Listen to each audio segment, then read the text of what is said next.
j'étais même pas encore bien réveillée. À peine je me suis levée, j'ai ouvert les yeux, j'ai vu la lueur, j'ai dit Seigneur Jésus, c'est toi. Et quand j'ai vu cette lueur et que j'ai dit Seigneur Jésus, c'est toi, quand j'ai reconnu que le Seigneur Jésus était dans mon appartement, quand j'ai reconnu que c'est le Seigneur Jésus qui m'avait réveillée, quand j'ai reconnu en fait et que j'ai dit son nom, j'ai senti une force sortir de moi, mais j'ai senti que c'était quelque chose de noir. Bonjour à tous, alors je me présente, je m'appelle Lauriane, j'ai 22 ans et aujourd'hui je voulais partager avec vous mon témoignage. Comment je suis passée d'une vie où j'étais dans le péché, une vie où j'étais vraiment dans le monde, une vie où je ne savais même pas si Dieu existait, si le Seigneur Jésus existait, à une vie où je sers Dieu, où j'aime Dieu, à une vie où je suis le Seigneur Jésus. Alors tout d'abord, ce qu'il faut savoir, c'est que je viens de la Guadeloupe, j'ai grandi en Guadeloupe chez mes parents, j'ai fait ma scolarité en Guadeloupe et j'étais dans la religion catholique, donc j'ai fait tout ce qu'il y avait à faire, mais c'est vrai que j'avais pas forcément la foi, je connaissais pas l'amour de Christ, je savais pas vraiment si Jésus existait. C'est vrai que j'ai fait tout ce qu'il y avait à faire dans la religion catholique, mais mon cœur n'y était pas. Je le faisais parce qu'on m'a dit de le faire en fait. Lorsque j'étais au lycée, j'ai rencontré un garçon. J'ai rencontré ce garçon avec qui on a une relation, je crois, de 3 ans et demi à peu près. Et ce garçon a été, on va dire, mon premier vrai amour, on va dire. Hein. Mais cette relation n'était pas basée, n'avait pas de bonne base. C'était une relation qui n'était pas très saine. Et en fait, surtout, on péchait. On était dans le monde et on péchait. Après le bac, j'ai voulu partir en métropole faire des études et j'ai fait une année à Lille. Cette année a été l'année la plus compliquée, la plus difficile et en même temps la plus belle parce que c'est là où j'ai ma première rencontre avec le Seigneur Jésus. Alors je vais expliquer. Ici, je ne vais pas détailler tout ce qui s'est passé à Lille parce que c'est beaucoup trop long, mais on va dire le nécessaire par rapport à cette vidéo. Donc, lorsque j'étais à Lille, avec ce garçon, j'ai eu des blessures. On a eu des situations compliquées. J'ai eu beaucoup de blessures. Et en fait, plus j'étais triste, plus j'allais mal, et plus j'ai commencé à entendre des voix. Au départ, je me disais, bon, ces voix n'existent pas, ou bien ça vient de moi, ou je suis folle. Plus j'allais mal, plus j'entendais des voix. Et ces voix me poussaient à en finir avec ma vie. Donc j'ai fait plusieurs tentatives durant cette année. À la fin de cette année, j'étais à la fin de cette année à Lille. À ce moment-là, on était en début d'année, je sais même plus quelle année exactement. Mais du moins, à la fin de cette année passée à Lille, j'étais en rupture avec ce garçon. Et donc, mon état était vraiment encore plus accentué parce que j'avais les émotions, j'avais le chagrin. Bref, et là, les voix se sont intensifiées plus que c'était déjà intensifié, mais là, c'était encore plus. Et au moment où j'entendais ces voix, mon état s'aggravait. Et un jour, je savais que ce jour-là, je voulais vraiment mettre fin à mes jours. Je savais que ce jour-là, à ce moment-là, je me disais que c'était le dernier jour en fait. J'allais vraiment en finir. Il faut savoir que jusqu'à présent, je me disais que j'étais simplement folle en fait et que le problème venait de moi. Cette soirée-là, il était très tard. J'ai été dans ma salle de bain pour faire ce que je voulais faire. Et je me regarde dans le miroir et j'avais l'impression en fait que mon visage n'était pas le mien. J'ai l'impression que mon visage n'était pas le mien. Et là, j'ai commencé peut-être à me dire que j'avais un problème, mais qui me venait peut-être pas de moi. Parce que j'avais pas compris en fait à ce moment-là pourquoi mon visage semblait vraiment... C'était pas le mien en fait. On dirait que c'était le visage de quelqu'un d'autre. Donc du coup, j'arrive dans la salle de bain, je me regarde dans le miroir. Et j'entends les voix. Je vais pas détailler non plus, mais j'entends les voix. Et là, je me suis dit, ça me coûte rien d'essayer peut-être de parler à Dieu. Comme je vous dis, à ce moment-là, je savais qu'il y avait une puissance qui existait, mais sans plus. Mais ce jour-là, comme je savais vraiment que c'était soit je le faisais tout de suite ce que je voulais faire, soit je tentais une dernière issue. Et en fait, j'ai pensé à ce moment-là à Dieu. J'ai dit en fait tout haut, Seigneur, si tu existes vraiment, donne-moi, montre-moi quelque chose pour que je puisse être motivée à rester sur cette terre. Et là, il faut savoir que dans ma salle de bain, alors j'avais un appartement étudiant et il faut savoir que dans ma salle de bain, il n'y avait pas de fenêtre. C'était une petite salle de bain basique avec le nécessaire. Et là, j'ai élevé la voix pour dire, Seigneur, vraiment, si tu existes, montre-moi en fait quelque chose, fais-moi sentir quelque chose pour que je puisse avoir une motivation de rester sur cette terre. Et là, un courant d'air venu de je ne sais où est venu sur moi en fait. Et dans ce courant d'air, j'ai senti de l'amour. Je pense que j'aurais même pas les mots exacts pour expliquer dans cette vidéo ce que j'ai ressenti, mais on va essayer de poser des mots.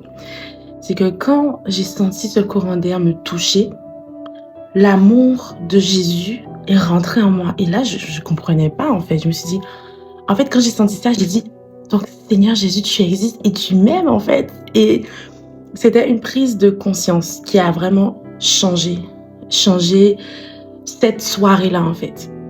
Et donc du coup, quand j'ai senti ça, ma motivation en fait était de laisser ce que je voulais faire et de chercher qui est ce Jésus en fait, c'est quoi cet amour, c'est quoi ça en fait, ce que j'ai ressenti, je voulais chercher. Et du coup, quand j'ai ressenti ça, je me suis rendu compte qu'en réalité, ce que j'avais appris dans le catholique était peut-être vrai, que du coup, Jésus existe. Je le vois pas, mais il existe. Et ce que je sais, c'est que je sais qu'il m'aime parce que dans ce courant d'air, j'ai senti son amour pour moi. Et c'était tellement fort que je me suis mise à pleurer en fait. C'était un amour tellement grand que j'avais l'impression que mon corps ne le supportait pas. J'avais l'impression que je pleurais, j'étais dans tous mes états. Lorsque c'est arrivé, j'ai fait une prière. J'ai dit, Seigneur Jésus, je sais que tu m'aimes et je te dis merci pour cet amour. Mais sauve-moi de tout ça. Je sais, du coup, maintenant je savais que Jésus, il existait. Je voulais juste être sauvée parce que je me rendais compte que Jésus existait et que du coup, ce que je vivais n'était pas normal parce que je sais que lui m'aime. Et pourtant, j'entends des voix qui me poussent en fait à me tuer. Donc à ce moment-là, j'ai demandé au Seigneur de me sauver. Je ne savais pas comment, mais je savais qu'il pouvait. C'était la conviction que j'avais à ce moment-là. Le soir d'après, je dors et là, mon lit est secoué. Il faut savoir que je dormais, mais vraiment dans le noir. C'est-à-dire que mes rideaux étaient bien épais. J'avais aucune lumière. Tout était dans le noir. Et mon lit est secoué. Je me réveille et là, je vois une lueur. Et à peine quand je vois la lueur, mon réflexe, je pourrais même pas vous expliquer aujourd'hui pourquoi, mais mon réflexe a été de dire à la lueur que j'ai vue, Seigneur Jésus, c'est toi? Genre, directement, j'étais même pas encore bien réveillée. À peine je me suis levée, j'ai ouvert les yeux, j'ai vu la lueur, j'ai dit, Seigneur Jésus, c'est toi? Et quand j'ai vu cette lueur et que j'ai dit, Seigneur Jésus, c'est toi, quand j'ai reconnu que le Seigneur Jésus était dans mon appartement, quand j'ai reconnu que c'est le Seigneur Jésus qui m'avait réveillée, quand j'ai reconnu en fait et que j'ai dit son nom, j'ai senti une force sortir de moi, mais j'ai senti que c'était quelque chose de noir, quelque chose de sombre, comme si toutes les choses négatives étaient sorties. Et là, j'ai compris en fait que la prière que j'avais formulée la veille pour demander au Seigneur de me sauver, il l'a exaucée en fait. Et du coup, là, plus de voix, j'avais l'impression que je me retrouvais en fait. Et là, j'ai compris en fait que j'avais une délivrance, j'avais une auto-délivrance en fait dans mon appartement étudiant à Lille. Et c'était vraiment un jour magnifique, gravé dans ma mémoire. Après cette soirée, j'avais envie de découvrir en fait, de découvrir qui est le Seigneur Jésus, c'est quoi le Saint-Esprit, qui est Dieu, enfin, je voulais me renseigner. Et donc à partir de ce moment où j'ai commencé à vouloir être curieuse, je ne dormais plus. Vraiment, la parole qui dit prier sans cesse, c'était moi. Hein. À ce moment-là, je ne dormais plus. Je passais mes nuits dans ma Bible. Je passais mes nuits à parler à Dieu, en fait. Je lui parlais comme si c'était mon meilleur ami, comme s'il était à côté de moi. Et je lui parlais comme ça, comme je vous parle à vous là. Je lui parlais comme ça. Et il faut savoir que aujourd'hui, je comprends que c'est vraiment le Saint-Esprit qui m'a conduit, qui m'a guidée en fait à ce moment-là, parce que à la base, je ne faisais pas ça. Moi, tout ce que je ne connaissais, c'était le Notre Père. Je vous salue Marie. Enfin, les choses basiques que j'avais apprises quand j'étais enfant. Je ne savais pas que je pouvais parler au Seigneur Jésus comme ça. Je ne savais même pas s'il existait, etc.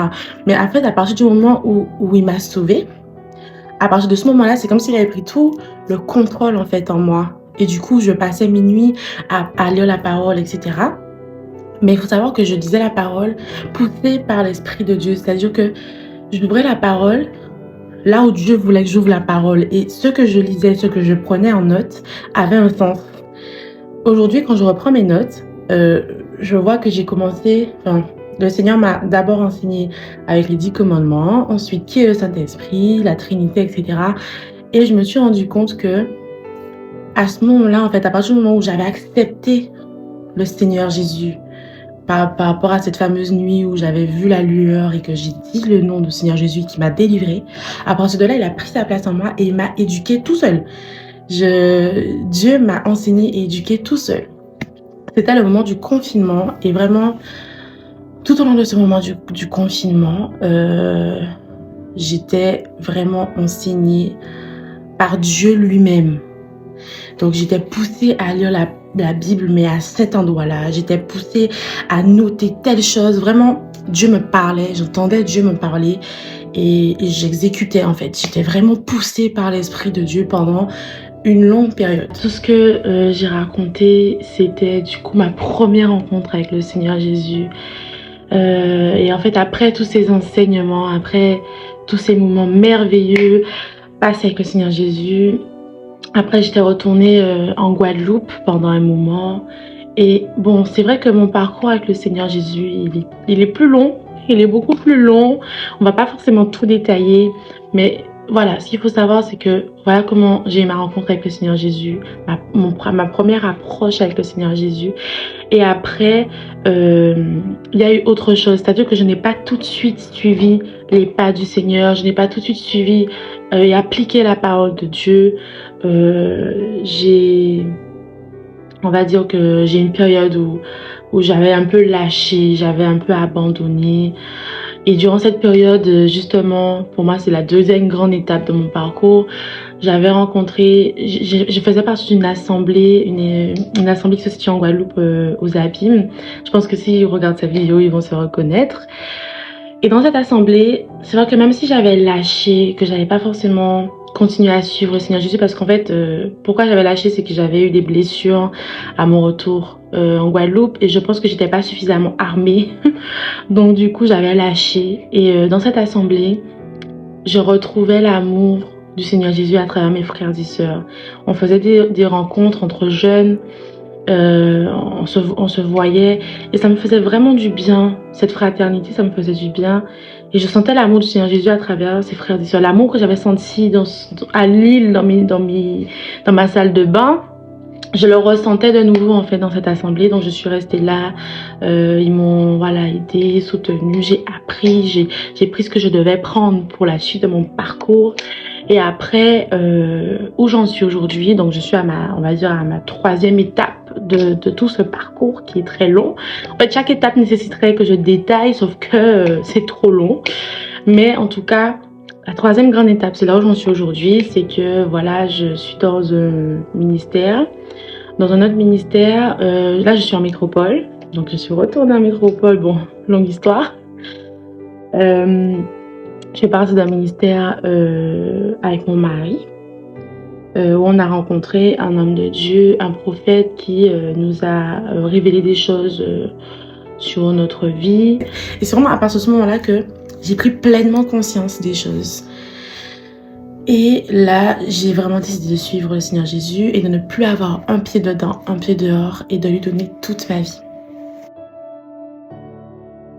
Mon parcours pour ma part, a été en 3 étapes. Il a d'abord fallu que j'ai ma rencontre avec le Seigneur Jésus, qu'ensuite je découvre son amour, je me rends compte qu'il m'aime. Et la 3e étape, c'est après, c'est là où je suis aujourd'hui, c'est que j'ai de plus en plus soif en fait de la vérité. La parole de Dieu dit dans Jean 8, verset 32, « Vous connaîtrez la vérité et la vérité vous affranchira. » Et c'est vraiment ce qui aujourd'hui me motive en fait. J'ai de plus en plus envie de connaître la vérité, d'être dans la vérité tout entière parce que je me rends compte que par rapport aux expériences, parce que je pense peut-être que je ferai d'autres vidéos, je ne sais pas encore, mais par rapport à ce que je traverse dans ma vie, je me rends compte qu'à chaque fois que je prends la parole de Dieu, que je déclare par rapport à la parole, ça se manifeste en fait, que la parole c'est une semence, que là, vous avez un manque, et si vous prenez la parole, que vous déclarez, que vous croyez en ce que vous dites, que vous avez foi en fait, ça se manifeste parce que la parole de Dieu est toute puissante. Vous comprenez que la parole c'est Dieu. Donc du coup c'est vraiment ça qui aujourd'hui m'inspire, c'est vraiment ce qui aujourd'hui qui me motive, qui fait que j'ai le feu vraiment allumé en moi. C'est parce que je me suis rendu compte que par la parole de Dieu on est délivré, que par la parole de Dieu on est dans la vérité. Et aujourd'hui voilà, c'est la motivation que j'ai, c'est d'être de plus en plus dans la vérité et d'être de plus en plus agréable aux yeux de Dieu, de servir Dieu, de faire ce que Dieu veut que je fasse au final. En tout cas, pour terminer, le message que j'ai à transmettre, c'est écouter Dieu. Parce que il y a des fois, on a l'impression qu'on est seul, mais pas du tout. Dieu, il est toujours là. Il entend chacune de nos prières, chaque soupir, il entend. Et je me rends compte aujourd'hui, en ayant du recul sur les années qui se sont déroulées, que dans chaque étape de ma vie, Dieu, il savait. Dieu, il savait, il l'entendait. Et retenez aussi que Dieu a un plan, un projet parfait pour vous. Et lorsqu'il se manifeste, c'est vraiment merveilleux. Et le conseil que je vous donne en plus, c'est de vraiment lisez la parole, méditez la parole, comprenez la parole et appliquez la parole. Parce que lorsque vous allez expérimenter à travers la parole, vous allez voir que en fait, c'est vraiment merveilleux. Moi, je l'ai fait. J'ai pris du temps à le faire, mais j'ai fini par le faire et je ne regrette pas. Et aujourd'hui, je ne peux pas en fait rester un jour sans être nourri de la parole. Et c'est ce qui nous permet d'avoir en fait une vie merveilleuse, une vie bénite, une vie où on est en paix et une vie où on réussit. Ce que je demandais en fait au moment où j'ai commencé à vouloir être dans la vérité de Dieu, tout ce que j'ai souhaité avoir, je l'ai obtenu et même bien plus. D'ailleurs, tout ce que je peux vous conseiller, c'est écoutez la voix de Dieu. Et si vous êtes poussé à lire la parole, si vous êtes poussé à faire des choses, faites-le. En fait, faites-le. Laissez-vous conduire par Dieu. Laissez-le prendre toute la place et il se manifestera parce que notre Dieu est un Dieu d'amour et il aime ses enfants.